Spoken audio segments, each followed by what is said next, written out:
Bon, j'ai hésité à faire cette vidéo, ça fait des semaines que ça me trotte en tête. J'ai envie de vous parler de moi, ça y est, tout le monde est parti.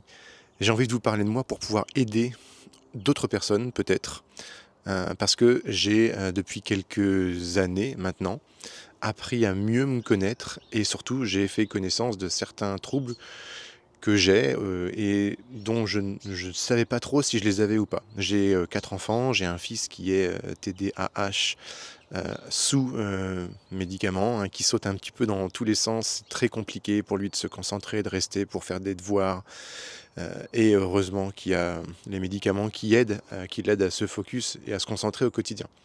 C'est quelque chose d'héréditaire et je me suis demandé, pendant longtemps d'où ça pouvait venir et en fait, ces troubles qui sont en moi, sont de plus en plus, se manifestent, voilà, de plus en plus fort dans mon quotidien. Donc il y a 2 ans, je me suis fait diagnostiquer, je suis passé par un privé, hein, pour gagner du temps parce que c'est compliqué dans le public et voilà donc bah, c'est officiel, je suis, moi aussi TDAH et donc depuis j'arrête pas de lire, des bouquins, de regarder des vidéos, d'en apprendre sur le sujet pour mieux comprendre comment tout ça, ça fonctionne et je vous rappelle que je suis aussi gérant de 9 sociétés en plus d'être papa de 4 enfants et je me suis dit que si mon expérience pouvait aider d'autres personnes ou à s'y reconnaître et à mieux comprendre leur quotidien, eh ben, ça ne pouvait être qu'utile. Donc, j'ai décidé aujourd'hui de vous lister 15 points qui font partie de mon quotidien.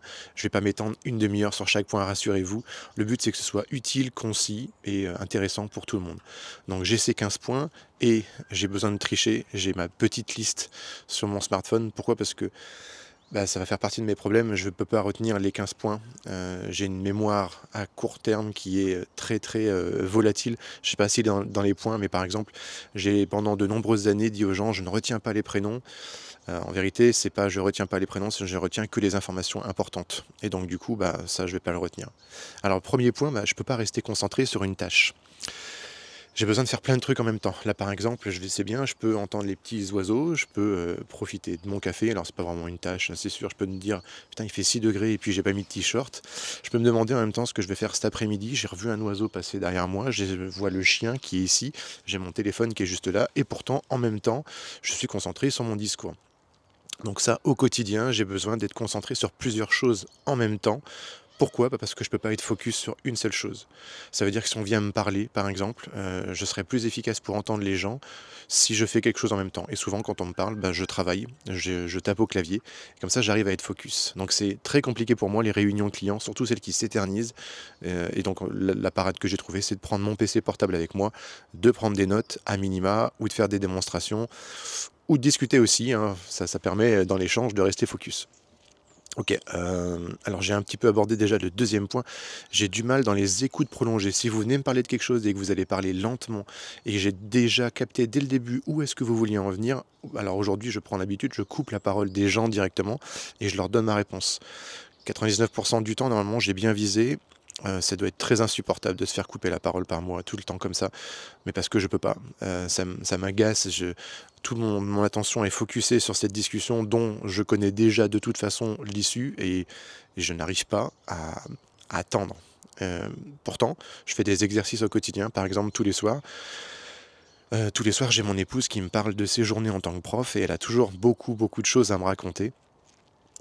Et donc, je ne lui coupe pas la parole, j'essaie de rester focus sur ces discussions et le soir pour moi, c'est encore plus compliqué, ça fait partie d'un autre point. Troisième point, j'ai besoin de stimulants, donc ça c'est comme ça que fonctionne la médication chez les TDAH, hein. Donc je dois occuper chaque minute de mes journées. Donc tout est optimisé tout le temps, dès que je me lève, faut que je fasse quelque chose. Alors il faut pas que je me lève trop tard déjà, il faut que chaque action, soit précalculée pour derrière qu'il y en ait une autre et une autre et que il faut surtout pas qu'à la fin de la journée, j'ai un sentiment d'insatisfaction où je me dirais insatisfaction, où je me dirais que j'ai raté ma journée, que c'est une journée qui est perdue. Donc je fais énormément de choses, et j'ai du coup de quoi m'occuper au quotidien. C'est pour ça que j'ai les 9 structures, c'est pour ça que j'ai mes 4 enfants, que j'ai un grand domaine, que j'ai plein, plein, plein de choses à faire, que je fais des travaux de rénovation, que j'ai des activités, que je fais de l'apprentissage, que c'est plusieurs métiers. J'ai besoin, et c'est très fatigant. Je ne peux pas rester sans rien faire, et je n'aime pas les vacances, du coup. Alors forcément, quatrième point, en fin de journée, je suis hors service, surtout si une journée a vraiment été bien remplie avec beaucoup d'émotions, beaucoup de charge mentale. Vers 16 heures, je commence à fatiguer. Je commence à avoir envie de dormir, je commence à mon cerveau n'arrive plus trop à tout brancher correctement et ça, c'était moins vrai quand j'étais plus jeune, c'est beaucoup plus vrai maintenant. En cinquième point, j'ai la compréhension ultra rapide. Donc, comme je vous le disais tout à l'heure, hein, lorsqu'on me parle, mais aussi lorsque je dois apprendre des choses, je percute très, très vite et je vais tout de suite au vif du sujet. Je comprends ce qu'il faut faire, je comprends où est-ce qu'il faut aller. Ça, c'est vraiment une faculté géniale dans mon métier, déjà au quotidien, en tant que communicant. Je sais voir ce qu'il faut faire, je sais voir ce qui ne va pas. Je sais percer les gens aussi quand les gens me parlent. Je comprends très rapidement un peu la personnalité, les forces, les faiblesses. Et encore une fois, dans la communication, pour moi, bah, c'est absolument génial. En point numéro 6, j'ai une hypersensibilité. J'ai besoin que tout soit... j'ai besoin que les gens soient heureux, j'ai besoin d'être heureux, j'ai besoin que les... je suis touché par les gens qui ne sont pas heureux, par les gens qui sont tristes. J'ai besoin de faire le bonheur autour de moi. J'ai besoin d'investir beaucoup dans les gens pour équilibrer ma propre sensibilité. À l'inverse, si je suis contrarié pour vraiment un rien du tout, eh ben, ça devient dans ma tête une montagne colossale et j'ai beau le savoir, je mets des heures à redescendre, à me dire je comprends pas comment j'ai pu me mettre dans cet état. Et ça aujourd'hui, je n'arrive pas encore à travailler là-dessus et à me contrer moi-même. En point numéro 7, j'ai besoin de justice et d'équité. J'estime que l'honnêteté est très très importante. Et donc, si on me reproche des choses à tort, je le vis très très mal. Si on n'a pas compris mes valeurs, mon mode de fonctionnement, j'ai aussi beaucoup de mal à fonctionner comme ça. Et en tant qu'entrepreneur, comme j'ai besoin d'équité, j'essaye de répartir un maximum de choses, de justesse, d'équilibre dans le domaine du salariat, des primes, des avantages, du temps de parole, de beaucoup de choses. Alors je vous dis pas que je suis parfait. En tout cas, j'ai besoin de croire et de voir au quotidien que je fais plein d'actions dans ce sens-là. On me dit souvent que je suis un patron trop gentil, un patron trop gentil. Ça doit être lié là-dessus. En point numéro 8, la mémoire. Alors là, c'est catastrophique. Je peux me souvenir de détails qui remontent à plus de 30 ou 40 ans. J'ai 40 ans, donc on va dire plus de 30 ans, ce sera plus crédible pour la vidéo. Et je passe mes journées à oublier mon café, par exemple. Je vais laisser mon café sur une table, et puis on me le ramène derrière. Qu'est-ce que je peux vous dire d'autre Bah, j'ai oublié. En point numéro 9, j'ai l'hyperfocalisation. Si je suis pris de passion pour un truc, pendant 3 heures, je vais faire des miracles.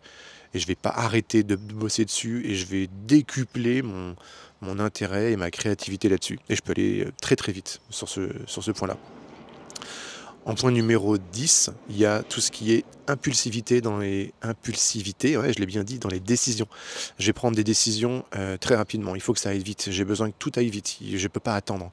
J'ai besoin que ce soit immédiat, là maintenant, que ce soit fait. Vous voyez, le matin, quand je fais mes vidéos, j'ai 20 minutes de délai. Ben, je dois me débrouiller pour faire mes vidéos dans les 20 minutes. Ça ne peut pas être plus tard, ça ne peut pas être le soir, ça ne peut pas être le lendemain.